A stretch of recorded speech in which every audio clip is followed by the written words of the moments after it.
Welcome back to my channel. This is Coin Nomad. 안녕하세요. 코인 노마드입니다. 코인게코의 마켓캡 2.4조 달러로 회복이 되었습니다.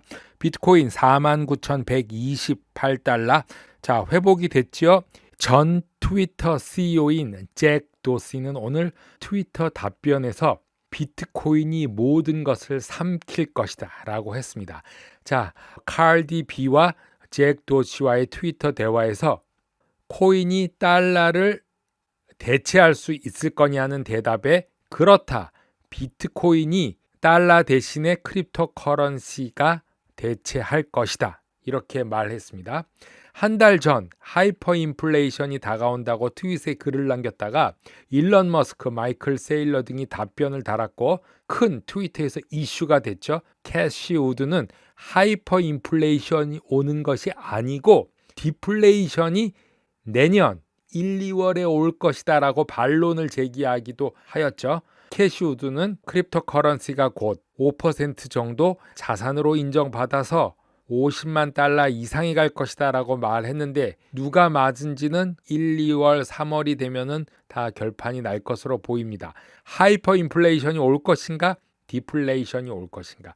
자, 잭 도시는 1, 2주 전에 사임을 하였죠. 사임을 하고 비트코인에 전념할 것이다. 그렇게 말했습니다.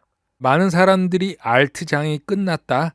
그리고 이제 3년을 더 기다려야 된다. 이런 말을 하셨는데 이번에는 다르다. 아직 고점이 나오지 않았습니다. 자, 이대로 52K, 52,000불만 회복이 된다면은 상승장으로 갈 수 있는 희망이 다시 생깁니다. 오늘 바이든 대통령이 중요한 연설을 하는데 안 좋은 말이 나올까 노심초사했죠. 하지만 별다른 말이 없이 그냥 넘어가고 오히려 좋은 말이 나왔다. 조 바이든 대통령은 오늘 오미크론 코로나 변종이 미국 전역으로 빠르게 퍼지고 있고 많은 사람들이 계획의 불확실성을 드리고 있지만 백신 접종을 완전히 마친 미국인들은 안전하게 명절을 보낼 수 있다. 이렇게 말하고 접종받지 않는 사람에 대한 안 좋은 불이익 그런 거에 대한 자세한 사항은 나오지 않았습니다. 오히려 CNBC 메인을 보면 오늘 다우존스가 560포인트나 급상승하는 이례적인 일이 나오면서 상승 모드를 주도했습니다. 그러면서 바이든 대통령은 또 학자금 대출 지불을 이자와 함께 다시 한번 연장해 주는 방안을 얘기하고 있습니다. 이게 더 호재가 되지 않았나 싶습니다. 바이든 행정부는 학자금 대출자들의 지불 중지 기간을 연장시키는 것을 고려하고 있습니다. 바이든 행정부는 재학 시정 빌렸던 학자금을 보통 미국이나 캐나다는 6개월에서 1년 뒤부터 4%, 5% 정도의 이자와 함께 다시 되갚는데 때때로 이거를 중지하고 연장시켜주는 법적인 절차가 있습니다.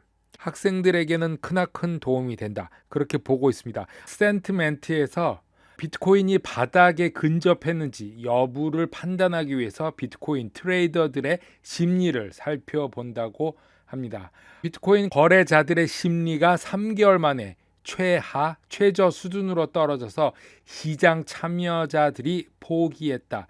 굴복하기 시작했다. 이렇게 표현을 하고 있는데요. 차트를 보면은 초록색으로 코인 가격과 함께 막대 그래프로 보이는 게 하향으로 내려가고 있습니다. 이게 심리 상태가 꺾이고 있다. 12월 대부분 가격이 5만 달러 이하로 유지되고 있는 가운데 10월 초 이후에 가장 부정적인 심리 상태로서 모든 퍼드, 공포, 불확실성, 의심들이 나오기 시작했고 마침내 주가가 반등할 수 있는 좋은 징조로 보고 있습니다. 이더리움의 큰 고래들이 시장 상황과는 상관없이 매집을 하고 있다. 그래서 중요한 역할을 하고 있다. 이렇게 말하고 있는데 10만 개에서 1000만 개를 보유한 이더리움의 주소가 10월 1일 이후 55억 이더리움이 누적되어서 2.5개월 동안 2.8%가 증가가 되었다고 말하고 있습니다. 초록색으로 표시된 게 이더리움 가격이고 누적이 되어 있는 게 증가하는 모습을 보여주고 있다. 긍정적으로 비트코인과 이더리움을 비교해서 알트장 시작을 보고 있는데 일단은 증가하는 모습이 긍정적으로 볼 수 있겠습니다. 자, 다음은 스테이블 코인 테더 USDT가 암호화폐 거래소로 흘러가는 흐름을 예의주시하고 있는데 디지털 자산 시장에서 지속적인 조정을 하고 있는데 투자자들은 거래소 내에 테더 스테이블 코인의 비중이 22.5%로 상당히 상승되어서 6개월 만에 최고치를 보이고 있습니다. 주황색으로 된 게 USDT 보유량이 점점 증가해 있다. USDT를 보유하고 있다는 말은 조만간에 코인을 구매한다는 것으로 보고 있는 거죠. 바닥이 어딘가 저울질하고 있다. 그렇게 생각이 되고 있습니다. 디지털 자산 관리 회사 코인쉐어가 기관 투자자들로부터 17주 만에 1억 4,200만 달러어치가 유출되어서 사상 최대 규모의 유출이라고 말하고 있습니다. 두 번째로 가장 큰 것은 6월 초에 9,700만 달러 유출을 기록했는데 자료에 따르면 비트코인과 이더리움이 각각 8,920만 달러 6,360만 달러가 기관 자본에서 빠져나갔지만 분석 결과 이더리움의 경쟁 업체인 솔라나와 폴카닷은 오히려 자금이 몰렸다. 670만 달러, 250만 달러가 더 유입이 됐다고 합니다. 코인쉐어는 이렇게 자금 유출을 우려스럽게 보지는 않습니다. 왜냐하면 미국 연방준비제도이사회 테이퍼링 성명에 따라 모든 위험 자산에서 상당한 유출이 발생했다. 즉 모든 자산에서 유출이 일어나서 코인만이 아니다. 두 번째는 오히려 유출 관점에서 보면 2018년에 총 자산의 1.6%인데 지금은 0.23%에서 불과해서 그때랑 비교해봐도 유출 상태는 작다. 전체적으로 비교해봤을 때 이번 하락은 그렇게 큰 것이 아니었다. 이렇게 분석이 나오고 있습니다. 로버트 키요사키는 인터뷰에서 시장의 붕괴는 우리에게는 좋은 소식이지만 이 기성세대, 자리 잡은 세대들한테는 매우 나쁜 소식이다. 이렇게 말하고 있습니다. 이 모든 것은 가지고 있는 사람들에 의해 금융 대격변이 촉발된 것으로 우리는 극심한 변동성에 대해서 걱정할 필요가 없다. 부자 아버지는 이익은 팔 때 생기는 것이 아니라 살 때 생기는 것이라고 말씀하셨다. 이렇게 말하면서 자신은 비트코인 매수 시점이 매우 중요하다고 생각하고 6,000달러의 비트코인을 샀다.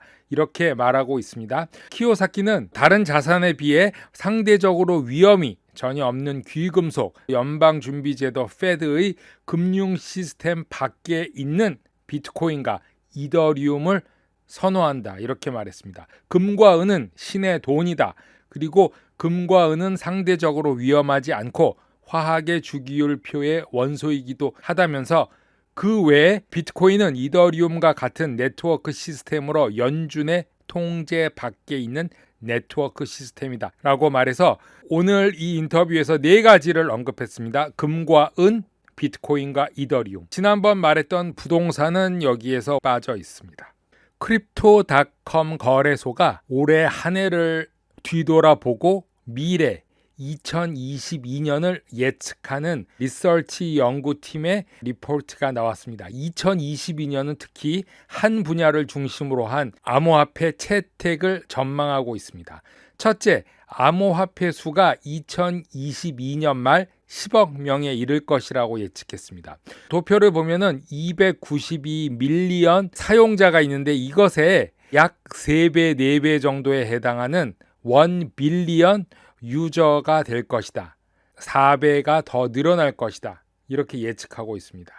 선진국들의 암호화폐에 대한 명확한 법적 과세 체계를 2020년에는 마련할 것으로 기대된다고 말했습니다. 2021년은 SEC와 관련돼서 미국 그리고 다른 나라와 서로 맞지 않는 그런 과세 체계라든가 코인과 주식을 나누는 기준이 없었는데 앞으로는 이런 체계가 마련될 것으로 보이고 높은 인플레이션, 경제와 가치 하락에 직면한 엘살바도르 같은 나라들이 암호화폐를 법정으로 채택하는 것이 늘어날 것이다.